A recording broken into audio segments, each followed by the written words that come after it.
அஸ்ஸலாமு அலைக்கும். இது வியாழக்கிழமை எடுத்த மினி விலாக். ஈவினிங் ஒரு 4 o'clockலேருந்து எங்கள் ஊரில் செம்ம காற்றுங்க. ஈவினிங் ஸ்நாக்ஸுக்கு நான் பச்சை பயிறு தான் வேக வச்சிட்ருக்கேன். அந்த கேப்பில் பார்த்திங்கன்னா வீடெல்லாம் மாப் போட்டுட்ருக்கேன். நான் மோஸ்ட்லி பார்த்திங்கன்னா வியாழக்கிழமையே இந்த வேலையெல்லாம் முடிச்சிடுவேன். அப்போ தான் வெள்ளிக்கிழமை நம்மளுக்கு நமாஸ் படிக்கிறதுக்கு, எந்திரிச்சு சமைக்கிறதுக்கு, குளிக்கிறதுக்குன்ட்டு ரிலாக்ஸ்டாக டே போகும். இல்லைனா பரபரப்பாக டென்ஷனாக போயிட்டுருக்கும். சைட்லேயே பார்த்திங்கன்னா வாஷிங் மிஷினில் தலைக்கணி ஊற பெட்ஷீட் எல்லாத்தையும் போட்டு விட்டுட்டேன். அது ஒரு பக்கம் ஓடட்டும்.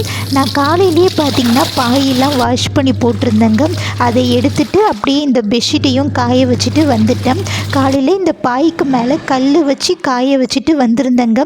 ஈவினிங் போய் பார்க்கும்போது அந்த அடிக்கிற காற்றுல கல் பாய் ரெண்டுமே விழுந்து கிடந்ததுங்க. அந்த அளவுக்கு காற்று. நைட்டு டின்னருக்கு பார்த்திங்கன்னா இட்லியும் பீர்க்கங்காய் கிரேவி தான். சூப்பராக சாப்பிட்டு முடிச்சிட்டோம். மறக்காமல் சப்ஸ்கிரைப் பண்ணுங்கள். பாய்.